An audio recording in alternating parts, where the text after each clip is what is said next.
FM. A partir de agora, Entre Linhas. Apoio Sicoob Unimais Metropolitana. Há 30 anos cuidando bem de você e do seu dinheiro.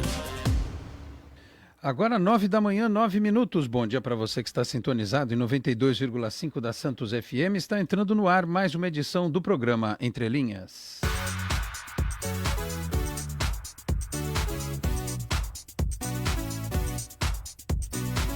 Confirmando 9 da manhã, agora 10 minutos. Bom dia para você que está conosco em 92,5 da Santos FM na cidade de Santos, em toda a Baixada Santista e pelos 4 cantos do planeta via internet no santosfm.com.br, também através do nosso aplicativo disponível na Apple Store e na Google Play Store, começando a edição desta quinta-feira, 19 de dezembro de 2024, edição de número 2027 do Entre Linhas, que você assiste também com imagens na nossa live multicâmeras que está no ar, em facebook.com/entrelinhas no rádio. Lembrando que assim que o programa termina, a nossa live fica salva e se você tiver perdido a edição ao vivo, pode assistir mais tarde, se assim o quiser.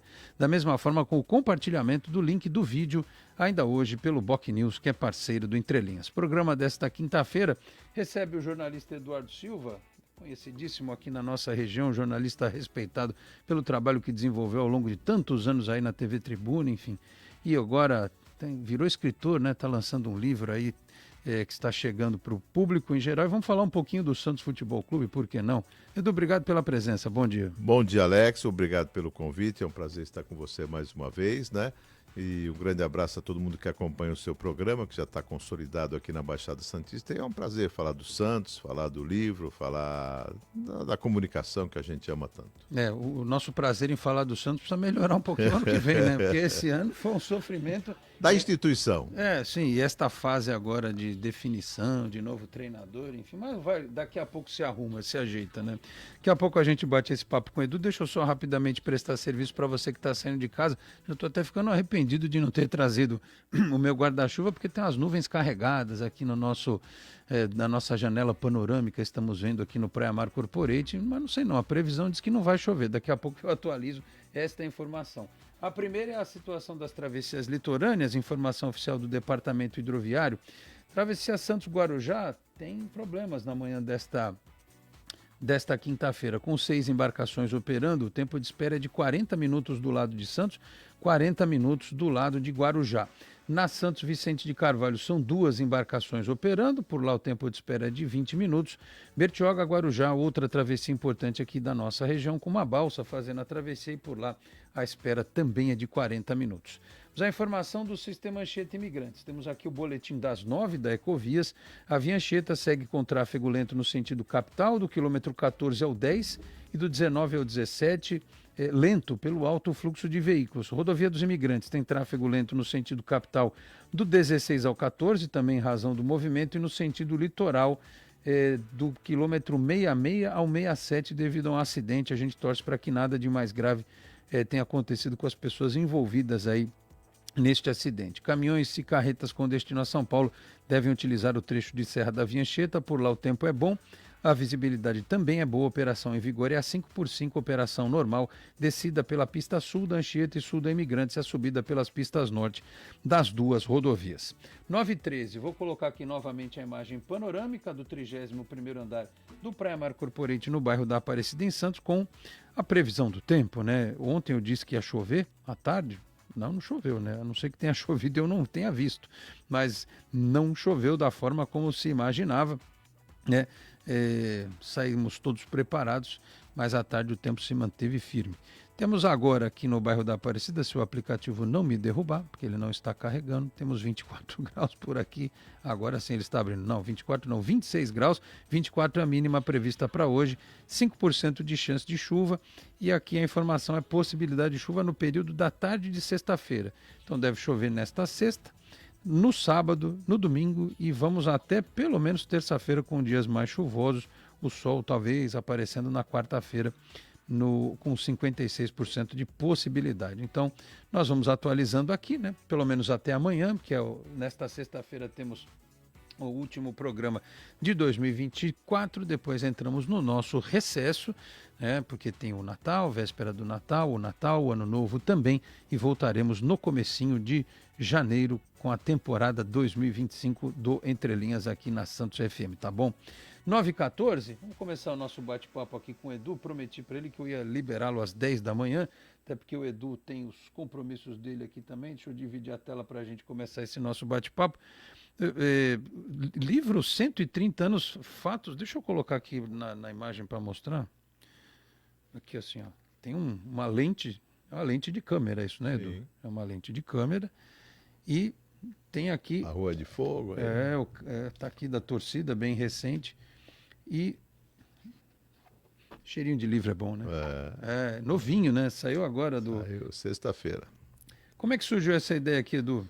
Bom, na verdade, Alex, mais uma vez obrigado pela oportunidade. O Grupo Tribuna completou 130 anos, né? O carro-chefe é o jornal, que iniciou todo esse trabalho há 130 anos. E do dia 26 de março, o Sérgio Williams, nosso colega, lançou o primeiro livro, que era 130 anos em fotos e fotos da tribuna, da região da Baixada Santista. E no meio da conversa, durante a confecção do primeiro livro do Sérgio, o Roberto Clemente Santini, que é o diretor-presidente da TV Tribuna, e a Arminda Augusto, gerente de projetos especiais, criaram uma trilogia. O segundo livro dedicado às fotos do Santos e o terceiro do Porto, que o Sérgio Williams também vai desenvolver. Então, ele que é o craque dos livros é o Sérgio Williams, né? O livro do Sérgio, você está falando, é aquele de 10 quilos? Aquele grandão? Não, aquele é dele, é um outro projeto. Tá. O modelo da tribuna, o primeiro é desse modelo, com as fotos do Porto, o segundo, obviamente, voltado ao Santos, e o terceiro, o Sérgio, as histórias do Porto. Sempre nesse projeto da tribuna, com as fotos do acervo de A Tribuna. Então, a maior parte das fotos estão aí, são da tribuna. Há curiosidades, tipo assim, há um grande jogador, não sei citar nomes, que pode não ter foto, e outro que não tenha sido tão grande, que tenha sido melhor fotografado. O livro todo está muito bonito, porque as fotos são excelentes. Por e isso está atualizado, né? Está atualizado. Tem o time da Série B tem a aqui. última página, é o time do acesso. No final do livro tem o time do acesso. Não se fala em rebaixamento, não se fala em queda, não se fala em problemas. Já tivemos problemas de mais de 130 anos para deixar eternizado o melhor do Santos. E aí tem o capítulo do Pelé, ou seja, 10 vezes Pelé, que é sensacional, porque tem ele de todos os jeitos, dentro e fora de campo. A sequência do Edu. As fotos estão muito felizes, porque está o Edu como se fosse em movimento, embora a foto seja estática, ele driblando adversários e derrubando adversários na ponta esquerda. Então, há momentos muito felizes do livro. Então, o livro de A Tribuna, eu fui organizador da fotos, a curadoria é da Arminda Augusto, então é uma oportunidade da gente deixar um pouco da história do Santos. Agora, você que conhece tão bem, né, Alex, como é que resumir em 130 fotos a história de 112 anos do Santos, né? É muito difícil.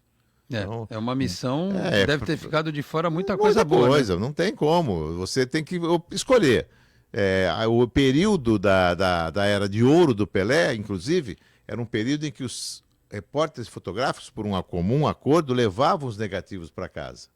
Então não ficava no acervo do jornal. Se resgatou muita coisa graças à tradicional família Herrera. O Zezinho, o Rafael e o Paco fizeram muita coisa e o acervo deles está espalhado por aí, graças a Deus. Você sabe que tem... a gente vive a era do vídeo, né? Sim. Já há um tempo e tal, tem muita coisa registrada em vídeo, mas a foto, ela capta um momento único. Por exemplo, tem aquelas fotos em que o Pelé... tem mais de uma. Eu acho que uma era no interior de São Paulo pelo Santos, uma outra da Seleção Brasileira. E eu acho que eu já compartilhei até no Instagram essa foto, que ele subindo de cabeça e ele colocando na altura da mão do goleiro adversário tá a cintura do Pelé. Mostrava a impulsão que ele tinha, né? Outro dia o pessoal ficou impressionado com o gol do Cristiano Ronaldo, que param a imagem, ele está subindo muito, e o Pelé fazia isso toda hora, e sem ter a condição hoje de tecnologia, de preparação física, de fisiologia que nós temos. Então, essa é uma foto impressionante. O goleiro está com a mão para cima. Sim. E o Pelé está subindo de cabeça e o corpo dele está... E ele tinha 1,70 m e qualquer coisa, né? Não vou lembrar exatamente. Mas não é um cara de 1,90 m de altura, 1,80 m. E ele com aquela impulsão monstruosa e a imagem captada ela é impressionante. Eu acho que você deve lembrar dessa foto. Sim, também, né, Edu? O livro tem uma das fotos, Pelé, a legenda é Pelé nas alturas. Ele subindo, acho, contra o Botafogo de Ribeirão Preto. Não é do tamanho desse exemplo que você está dando. Mas tem uma sequência, Pelé nas alturas, a matada no peito tradicional, que era a mais bonita, que tinha, acho que era um jogo Santos e Portuguesa. Se eu não me engano, o Pelé nas alturas, Santos e Botafogo de Ribeirão Preto. Está mais alto, eu acho que ele se equipara ali ao goleiro com as mãos. Mas não é esse fato que você lembra, o pessoal está até comparando com a do Cristiano Ronaldo, que ele sobe mais. Eu já vi essa comparação que você citou.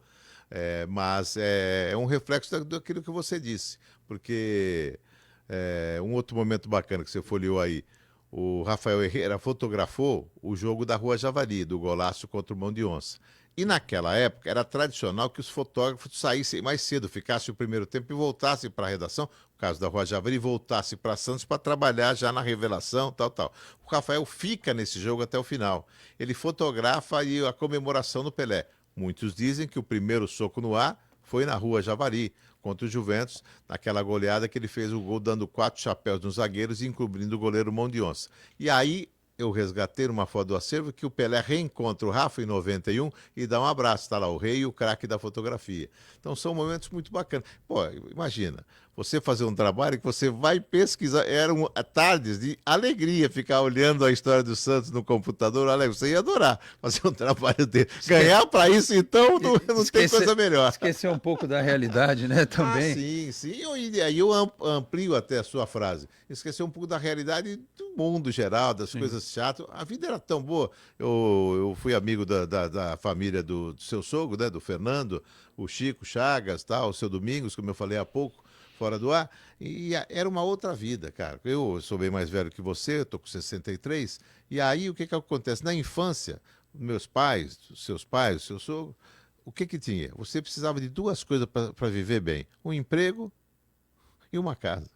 Não existia plano de saúde, você tinha um médico que atendia todas as especialidades da família, e toda a família. Era uma outra vida, outro ritmo. Eu sou um saudosista, mas era bem mais fácil viver. Hoje é conta de tudo. E a gente já tem os problemas, amplia os problemas. Aí sofre com o time, com tudo. Isso sempre teve. Mas os dias de hoje também se ampliou. Como tudo, o estresse, o nível de estresse de qualquer segmento. Aliás, o Edu, até não sei se você tem acompanhado o ritmo das coisas, até porque você tem contato recente com jovens, né, jornalistas e estudantes mais conectados aí com essa nova etapa da comunicação.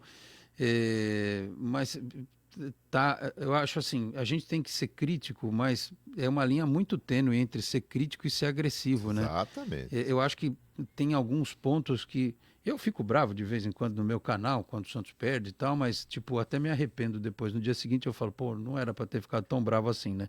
Mas tem coisa que é sistemática, né? E a gente vai criando um clima ao ponto de hoje a gente está vendo jornalista falando mal do trabalho de jornalista no ar. Sim. Né?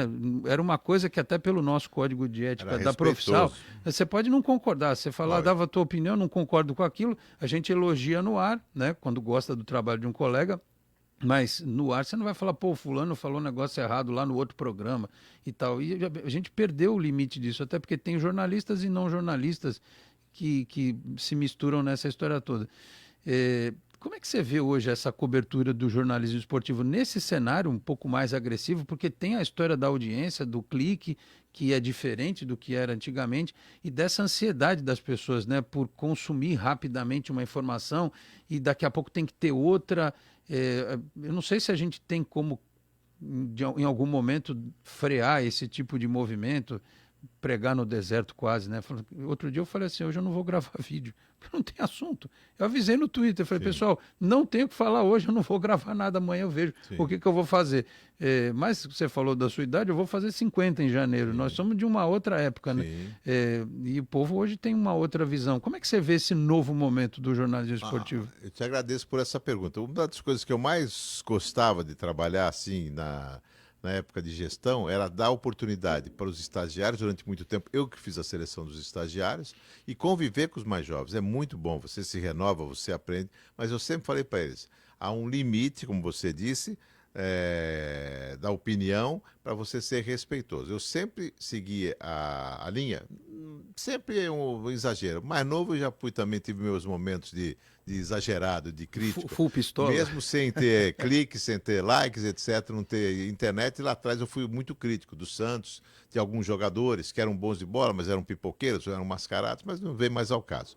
Mas o tempo passou. E de um tempo para cá, especialmente quando você amadurece, você assume algumas responsabilidades, Alex, eu penso assim, eu sigo a cartilha do mestre Armando Nogueira. Ele disse ao Júnior, maestro Júnior, que virou um comentarista, na minha opinião, dos ex-jogadores, um bom comentarista. Nem todos comentam bem o futebol. Isso é relativo. O cara pode ter jogado em alto nível, até em alto nível, e não ser um bom comentarista. Bom, enfim.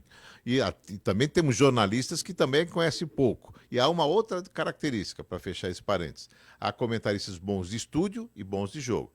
A maioria é bom de estúdio. Do jogo, pouca gente conhece ali o riscado. O Vitor Moran é um dos melhores que deixou muita saudade. Enfim, o mestre Armando Nogueira dizia o seguinte, disse para o Júnior quando ele foi contratado pela Globo.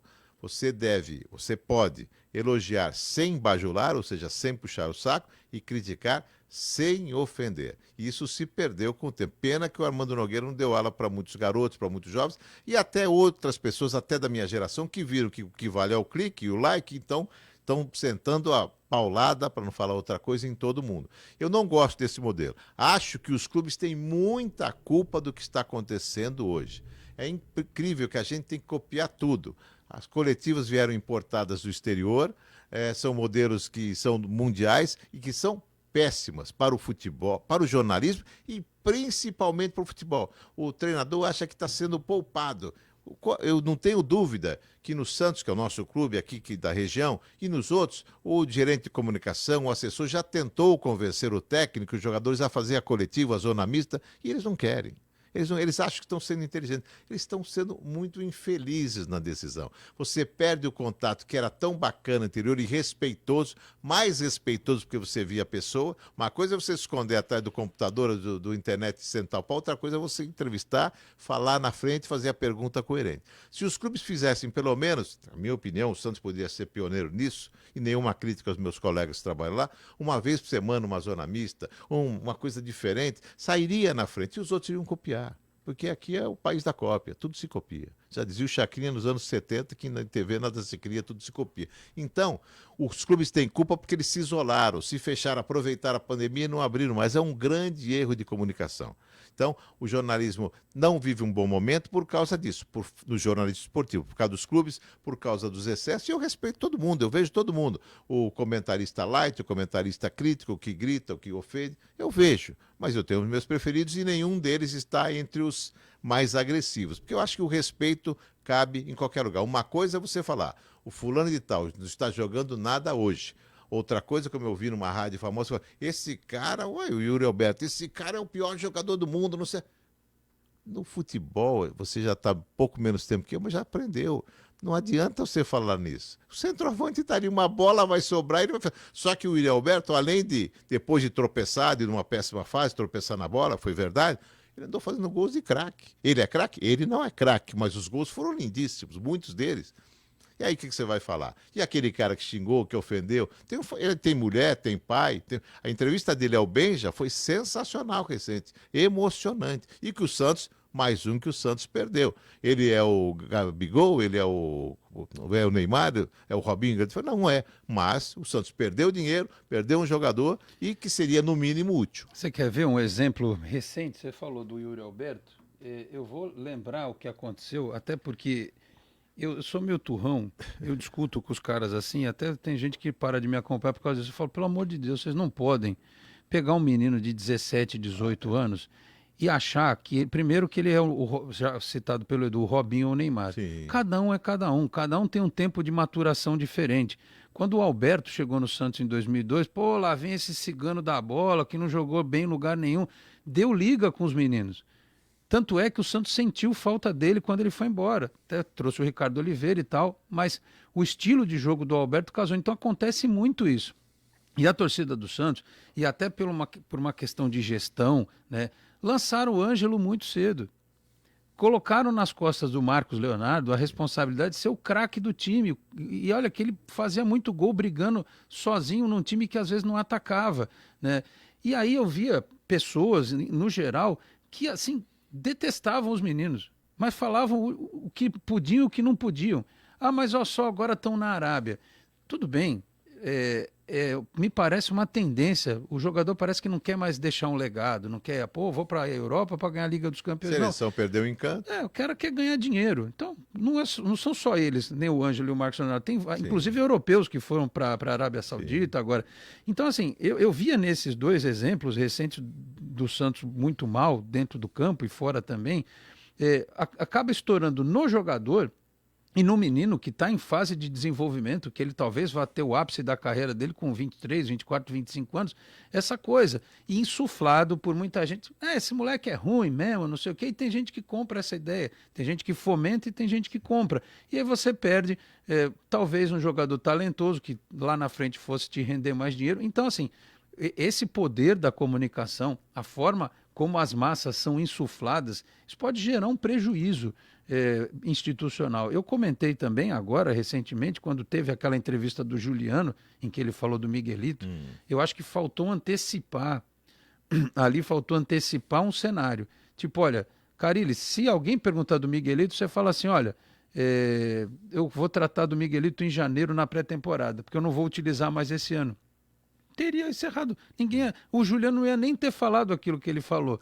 Mas, enfim, a coisa está tão louca, tão sufocante, que acabou virando uma crise maior ainda, né, Edu? Olha, você tocou num ponto aí bem interessante. O futebol, ele é o mundo da mentira. Você sabe disso. O dirigente fala e não sustenta. Tem uma frase atribuída ao empresário Juan Figueiredo, o empresário uruguaio Juan Figueiredo, que foi o maior que atuou no Brasil em toda a história. Hoje tem Bertolucci, tem outros nomes, mas pela longevidade, o Juan Figueiredo foi o Pelé dos empresários, né? Bom, o Juan Figueiredo teria dito, não sei se é isso, eu nunca confirmei com ele, nem com o filho dele, o Marcel, que eu conheci em poucas entrevistas os dois, que no futebol todo mundo mente, menos a bola, mas só porque não fala. E é uma tendência, as pessoas mentem, se comunicam muito mal. Eu tenho certeza, é uma afirmação minha, eu tenho convicção de que o Carille não caiu pelos resultados, pelo futebol econômico em ataques, porque não tem o DNA ofensivo, e ele nunca teve, ele não mentiu para ninguém. O Santos foi buscá-lo. Ele não caiu por causa disso, ele caiu por causa das declarações. A declaração de que lá no Corinthians é que tem pressão, ele caiu por causa disso, porque o futebol não aceita isso. O Luxemburgo, que você conheceu bem, falou uma vez para mim, na porta do estúdio da TV. Só aqui, cara. Eu indiquei o Vampeta, baita jogador, não pode vir porque tira o sal do Santos. Contrataram o Zé da Fiel. O Zé Elias da semana. Foi reserva, fez parte do grupo, fez a parte dele, mas tecnicamente não há nenhum tipo de comparação. O Vampeta no auge jogava muito, muito. Mala, exagerado, mas então não se contrata por causa disso. Até desde o começo, na minha opinião, cada um tem a sua, eu sempre falei, a melhor contratação do Santos foi o Gil.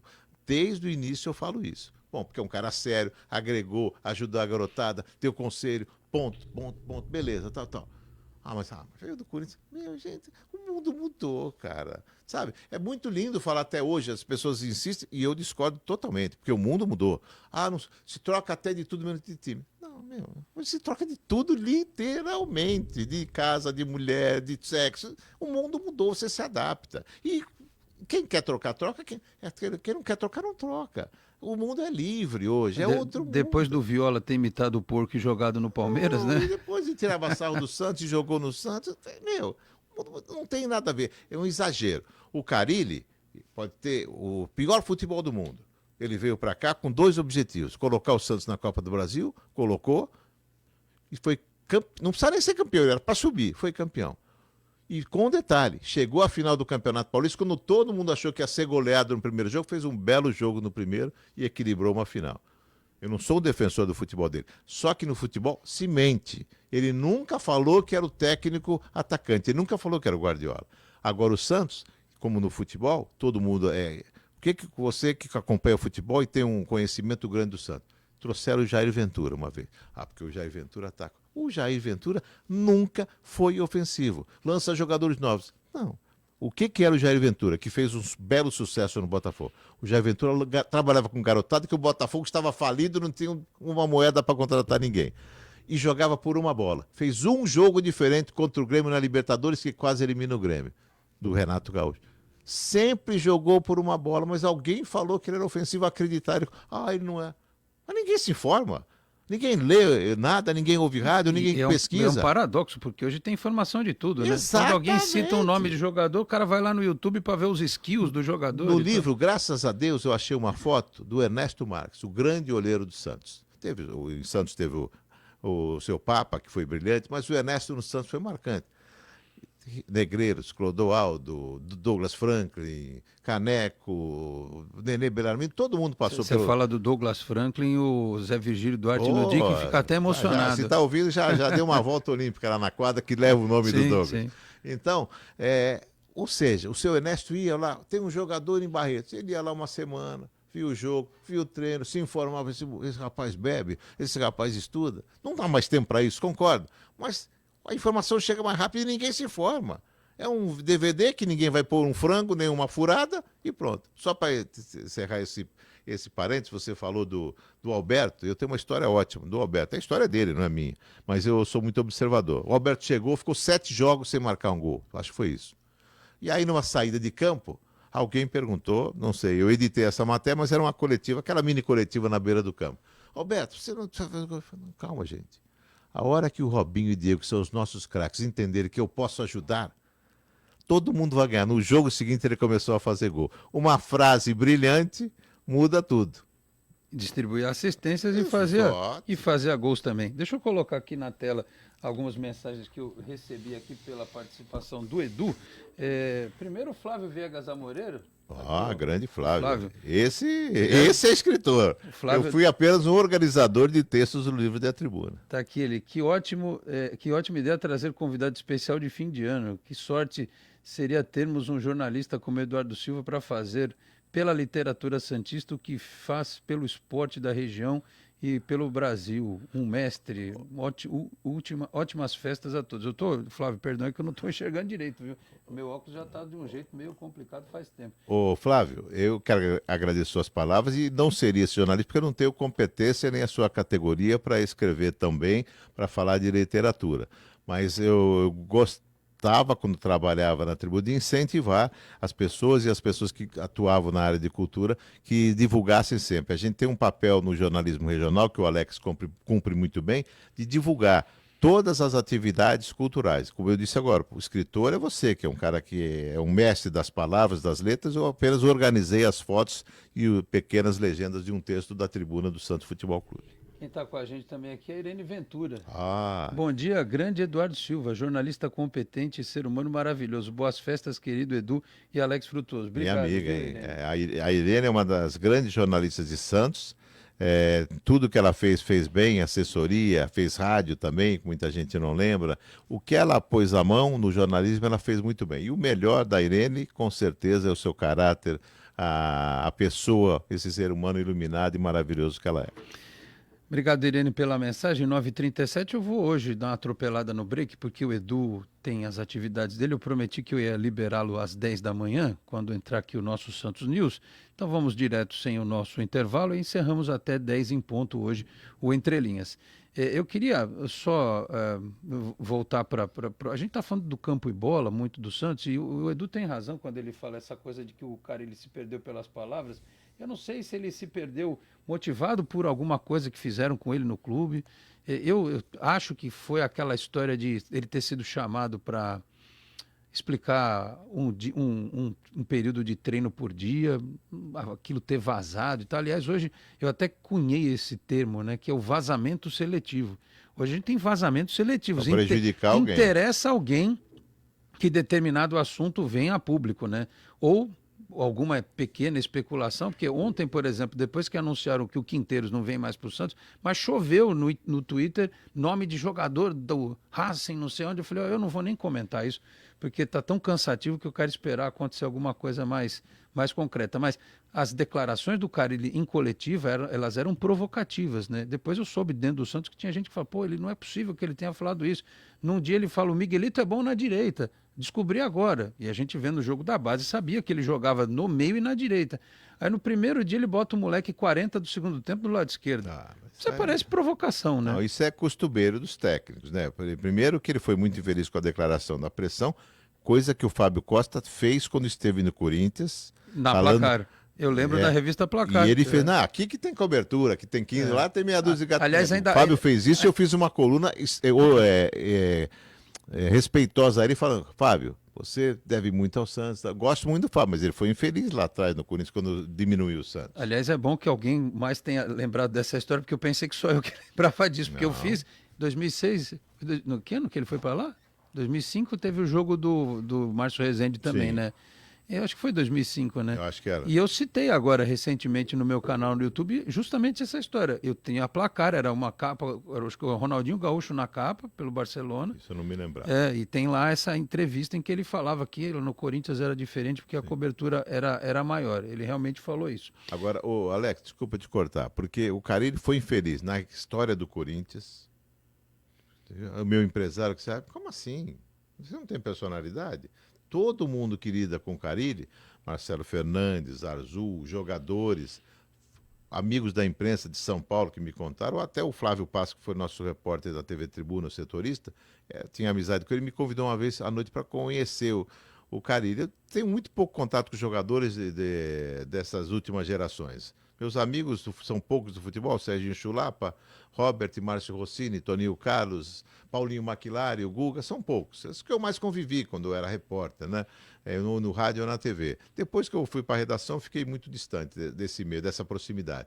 Então, o Carille foi infeliz na história do Corinthians, foi infeliz na história do Miguelito, sabe? E ele fez com o Miguelito o que outros técnicos já fizeram com os jogadores. Vou dar exemplo de 2 técnicos que tinham nas suas mãos jogadores que eram da base ou tinham sido do Santos e voltaram. Vou citar só o nome dos jogadores. O Bruno Moraes teve muito pouca chance no Santos. Uma das poucas foi no Campeonato Brasileiro de 2002, quando o Santos perde para a Ponte Preta por 2-1. Vai lá e resolve. O Bruno Irmão, né? O que foi pro Porto. O Bruno o primeiro, não né? o que fez o gol de 2007. Não, o Bruno é o mais velho, que foi pro Porto. Filho do Aloysio, são 3, é raro até, são 3 gerações que jogaram no Santos. Aloysio Guerreiro, o pai, nos anos 80, o Bruno Moraes, 2002, e o herói de 2007, o Moraes. Júnior Moraes. Então, o Bruno Moraes não teve pouca chance em 2002. Tempos antes, 97, o Vicentão, saudoso diretor de futebol, pediu uma chance para o Marcelo Passo voltando. O Marcelo tinha brilhado em 95 com aqueles gols da curvita lá dele, que eram gols bonitos, né? Contra o Guarani, contra o Fluminense, algo assim. E aí pediram uma chance para o Marcelo Passo. O Vicentão pediu. E o técnico escalou quando o time estava perdendo contra o Vasco.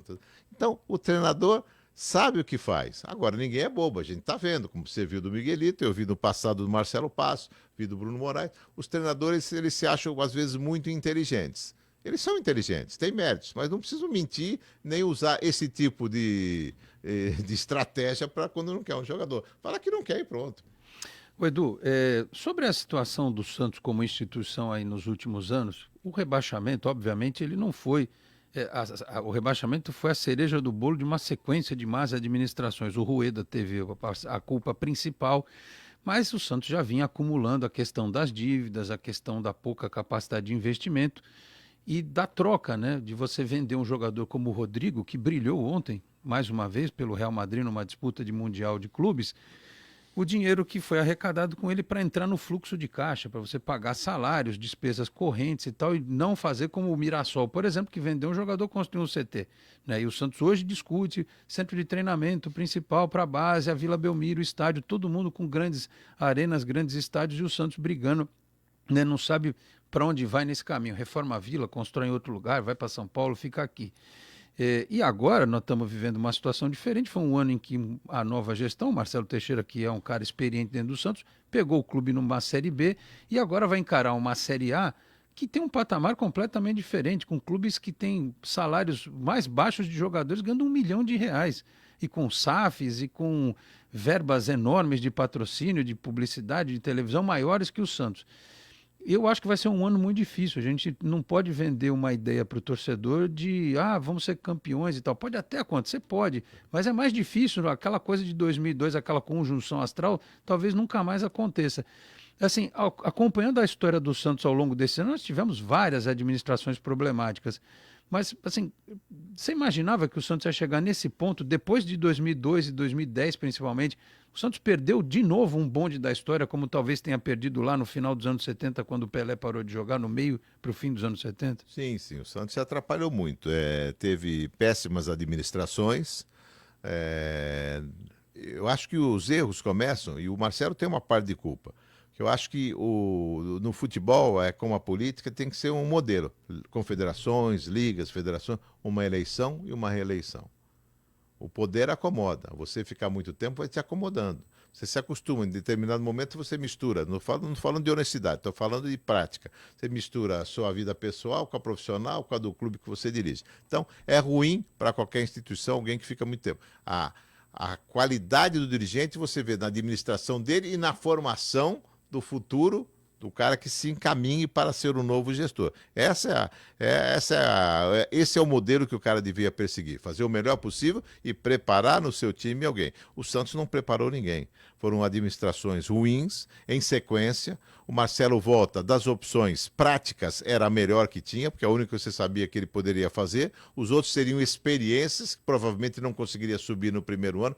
Tenho essa impressão, logicamente que é puro achismo, mas ele subiu, conseguiu, não sofreu, teve pequenos momentos ruins, um deles provocado pela própria diretoria, e aí a culpa é do Marcelo, de ter vendido um bando de campo, quando você só tinha um objetivo na Série B, era subir.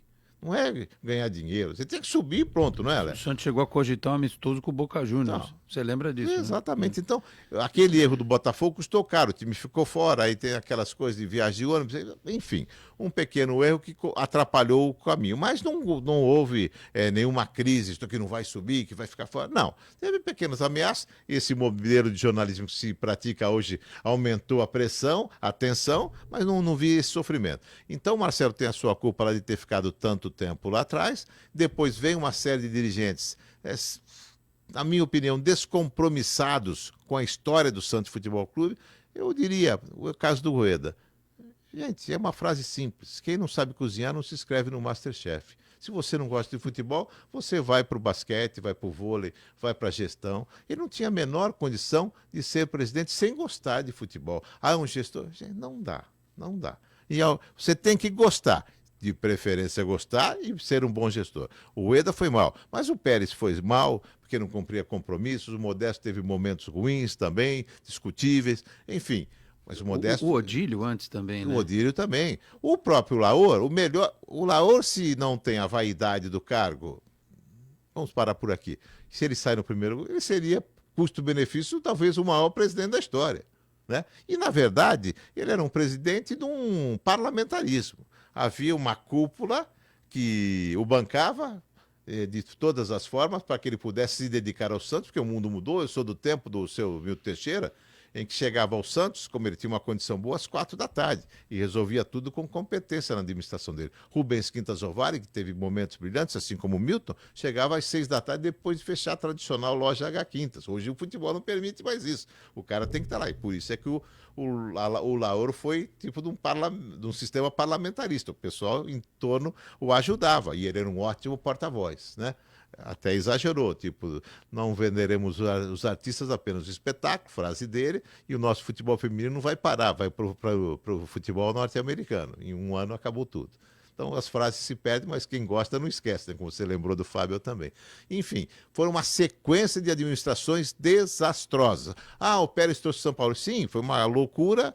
Dois loucos que se uniram em determinado momento. Foi uma ótima campanha, mas como eu falo aos meus amigos, uma ótima campanha, 15 ou 16 ou 17 pontos atrás do Flamengo. É um Flamengo atípico? Sim, é um Flamengo, mas não foi campeão. Aliás, o São Paulo, em 3 clubes brasileiros, não foi campeão de nada. Jogava bonito. Só um Campeonato Mineiro, né? Pode ser. Não, agora... e outra coisa, falando do São Paulo. Mas também o Campeonato Mineiro é aquele de 3 times, né? 2, que o pessoal fala, 2. Né? Agora, vamos só fazer uma ressalva, que o São Paulo fez o futebol bonito, foi a última vez que o Santos jogou bonito. É verdade, ponto, e vice-campeão. Ponto. Só que, a trajetória do São Paulo, com o que ele fez no Santos, com um técnico brasileiro, estaria demitido nos seus tropeços. Eliminação em casa da Copa do Brasil, da Sul-Americana, goleada para o Ituano, Botafogo de Ribeirão Preto, acho que 2 de pequenos e 1 de grande. Nenhum técnico brasileiro se salvaria, né, Alex? Você sabe disso. Ele tinha aquela grife, ficou. E tem o mérito de jogar bonito, mas não ganhou nada. Eu sempre falo isso. E aí trouxe, aí não paga, aí promete. Não, se você traz, você tem que pagar. É só ver os últimos colocados. São clubes com problema de caixa que não pagam. Quem paga? O Santos estava indo bem, diz a lenda, na recuperação antes de cair, enquanto o bicho está sendo pago grande e a cada jogo. Quando acabou o dinheiro, não vieram mais as vitórias. Isso dito lá de dentro. Aliás, Edu, até foi bom você citar isso, porque hoje a discussão muito forte é justamente sobre a SAF. Os títulos do Botafogo, Agora, o Botafogo não ganhava nada, digamos assim, mais pesado desde aquele 95, que eu estava no Pacaembu, 29 anos, e que a gente sabe como foi também, Sim, né? sim. Se houvesse VAR naquela Sim. oportunidade, o Santos teria sido Lógico. campeão e não o Botafogo. Então, o Botafogo caiu para a segunda divisão algumas vezes. 3 anos atrás estava, né, na segunda divisão. E assim, com o aporte do John Textor, lá do grupo que ele representa, conseguiu a Libertadores, o Campeonato Brasileiro, assim, um ano mágico, e o Botafogo só não disputou ontem com o Real Madrid porque o calendário foi um negócio surreal. Os caras são campeões no domingo e tem que chegar na quarta-feira para pegar um time que está 16º colocado do Campeonato Mexicano, mas é um time que estava descansado, né, que estava treinando, né, só para aquilo nesse período. Então, assim, aí, exatamente nesse período em que o Santos não tem treinador ainda, sonha com o Gabigol, não tem reforços, aí você vê o Botafogo campeão... Alguém postou que o pai do Gabigol estava, acho que o Léo ontem, Fontes, né? Isso. Foi ontem? Foi ontem lá então, no... eu vi com atrás. foi ontem mas ninguém sabe bem o que ele foi falar lá. Se foi dizer aceito ou desculpa, fica para a próxima. Visita de cortesia. Tomar um cafezinho, né? Aí juntou na comunidade santista os resultados do Botafogo e os resultados do Santos, começou um pedido para transformar o clube em SAF. Qual que é a tua opinião a respeito disso? Você acha que é algo inevitável? Porque os outros clubes vão acabar seguindo esse mesmo caminho, como acontece na Europa em muitos times, enfim.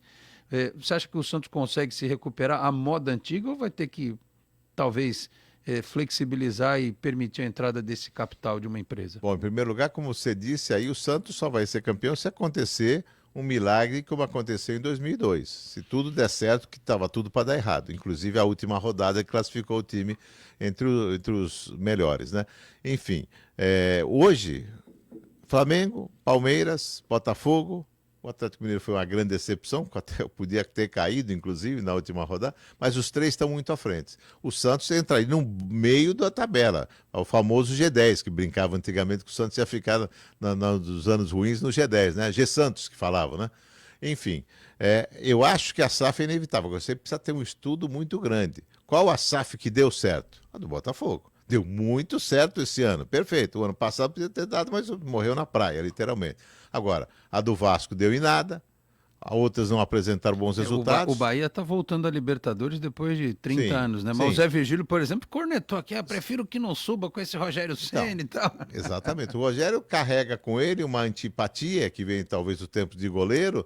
Ele não sabe se comunicar, não sei qual o problema, se ele não passa, não tem empatia com o torcedor. Sempre se carrega mais as críticas do Rogério. E querem que ele seja como técnico e foi como goleiro. É impossível, a resposta já está dada.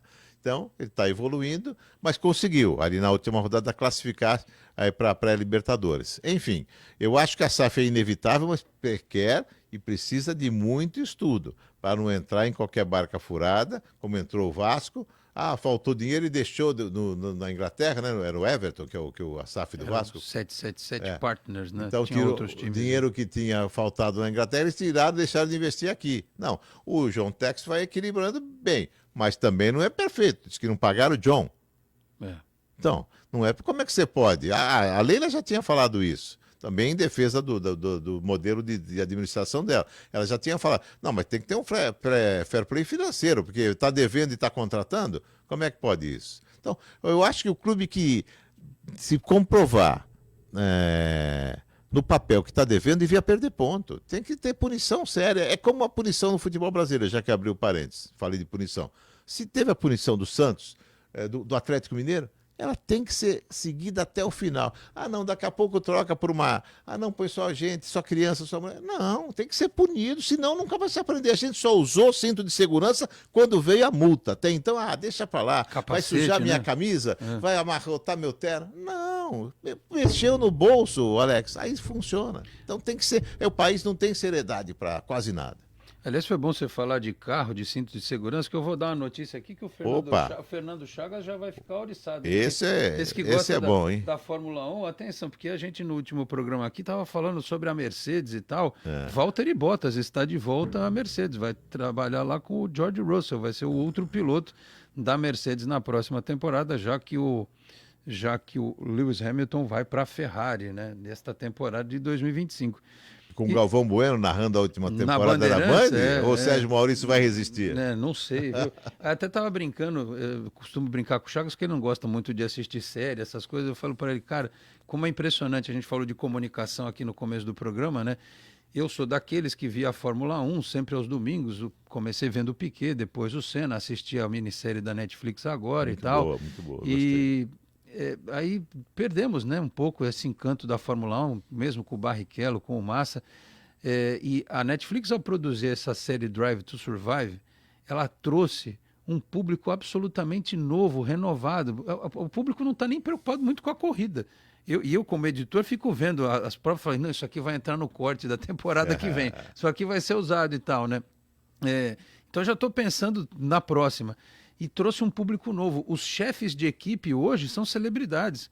O Gunter, que é o da Haas, ele lançou um livro. E tinha gente, jovens, 20 e poucos anos, né? Você vê como o produto esporte bem embalado. A gente estava citando o filme da Nike, né? Sim, Do Michael Jordan, que passou segunda-feira e que eu tinha já assistido no Prime.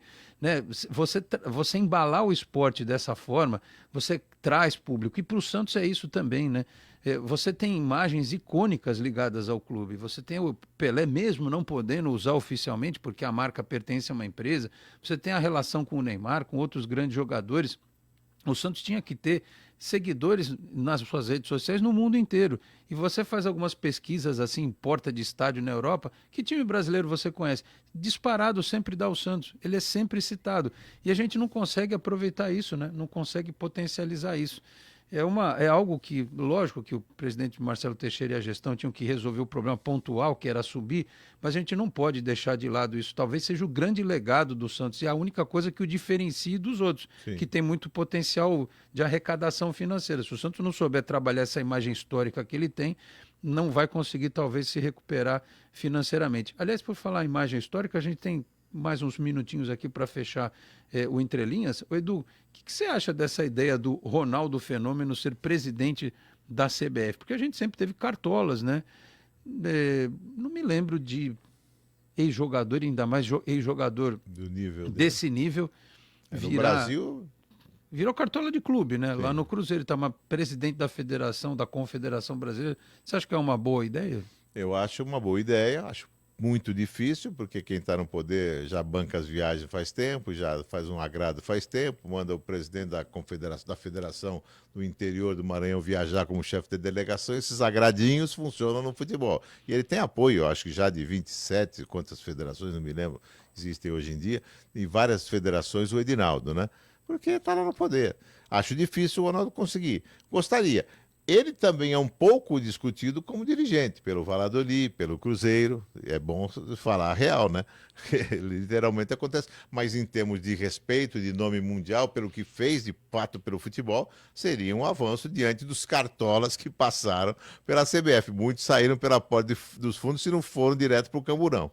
Então, eu acho que é interessante, é um grande nome. Se tivéssemos mais jogadores dispostos a entrar nessa questão da gestão, seria muito importante. Atualmente, geralmente são cargos simbólicos. O próprio Mauro Silva talvez seja o mais atuante como vice da federação, mas que ninguém cogita que ele assuma um dia, porque sempre foi assim. Alfredo Metidieri, Eduardo José Fará, depois se cogitou outro nome, Marco Paulo Del Nero, que já estava lá dentro, tal, e assim vai criando aquele círculo vicioso que você não sai daquilo nas confederações e federações estaduais. Como disse o Edu, tem essa questão da política, né? E a política tem andado muito de mão dada com o futebol, Sim. né?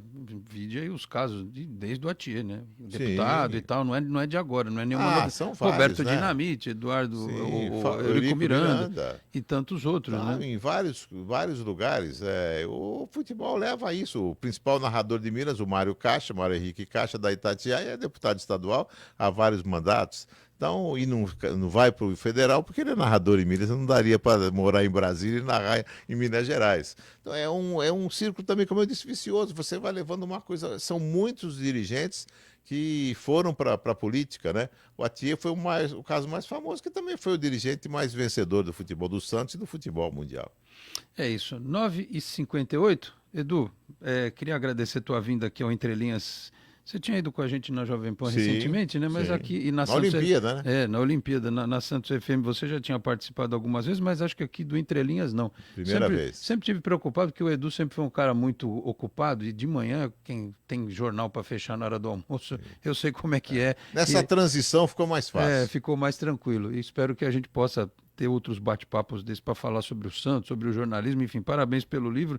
Vou acompanhar com carinho em casa mais tarde e desejar para você um bom ano de 2025 aí com os novos projetos, novas empreitadas e que o Santos nos alimente com boas notícias, né? Porque tem muita gente que fala assim, não, eu gosto dos seus vídeos quando você fica bravo. Eu falo assim, olha, eu gostaria que os meus vídeos que fizessem mais sucesso fossem aqueles em que o Santos ganha. Porque no curto prazo, a audiência pode ser boa, né, na derrota. Mas no médio prazo isso vai ser ruim. Sim. Porque eu recebo mensagem de muita gente dizendo, larguei, parei, não assisti um jogo da Série B. Encontrei um rapaz outro dia no balneário e falou assim, ó, não fui na Vila em nenhum jogo da Série B. Gente que não via jogo. Então, você, o teu consumidor, o torcedor, perdeu o encanto pelo esporte, pelo Santos, é um problemão. E aí lá longe você vai ter uma perda muito maior. Espero que isso mude em 2025. Obrigado, viu, Edu, pela vinda ao programa. Bom ano para você. Ô, Alex, eu que agradeço, retribuo aí um Feliz Natal para você, um ótimo ano de 2025. Parabéns pelo seu trabalho na TV, na rádio, na internet, nas redes sociais. O livro foi feito com muito carinho. É impossível, em 130 fotos, mostrar tudo o que o Santos fez. Passa longe disso. As fotos são muito bem feitas pelos repórteres fotográficos e a tribuna. Alguns registros não existem, é uma pena. Alguns jogadores senti falta de colocar, porque não tinha um registro legal. E a ideia fosse que a foto estivesse no clima do jogo. Mesmo em campo, a foto do time posado ou jogadas, a ideia principal era essa. Em alguns momentos a gente consegue, alguns momentos, como diz, tem mais destaque para os fatos, outros para as fotos, e o principal é resgatar um pouco dessa história linda do Santos para o torcedor tão sofrido, especialmente nesse ano. Quem quiser adquirir o livro, tem... Não, o livro foi feito com um projeto incentivado, ele pertence à tribuna, a tribuna ainda tem uma carga de livros, teria que entrar em contato com a tribuna. É como o lançamento. O pessoal, não convidou. Não, tudo foi feito pela tribuna. Foi um lançamento fechado para os craques da história do Santos, para alguns jornalistas esportivos, convidados pela diretoria, e eu simplesmente participei lá como era a minha função de organizador do livro. Não teve nenhuma responsabilidade dos convites, já vou dizendo de cara. Mas foi tudo muito bem feito pela tribuna, pela equipe da Arminda Augusto, Ivana Montemurro e a Fernanda de eventos. Legal. Quem for em casa as visitas no fim do ano, eu faço questão de mostrar para as pessoas lá. Obrigado, Edu. Um abraço. Valeu. Até a Tchau. próxima. 10:01. Fechamos assim esta edição do Entre Linhas, que você sabe lá na nossa página do Facebook, facebook.com/entrelinhas no rádio. Assim que o programa termina, a nossa live fica salva e se você tiver perdido a edição ao vivo, pode assistir mais tarde, se assim o quiser. Da mesma forma, com o compartilhamento do link do vídeo ainda hoje pelo Boc News, que é parceiro do Entre Linhas. Fique atento por aqui, a informação não para. Agora, 10 da manhã, tem a edição do Santos News com a Ruth Guzmão. E às 11 da manhã também. E às 5 da tarde chega por aqui nos 92.5, edição do Jornal em Foque, parceria também da Santos FM com o Boc News, apresentação dos professores Chico Laiscala e Fernando De Maria. O Entre Linhas volta nesta sexta-feira a partir das 9 da manhã. Um grande abraço a todos e até lá. Tchau, pessoal.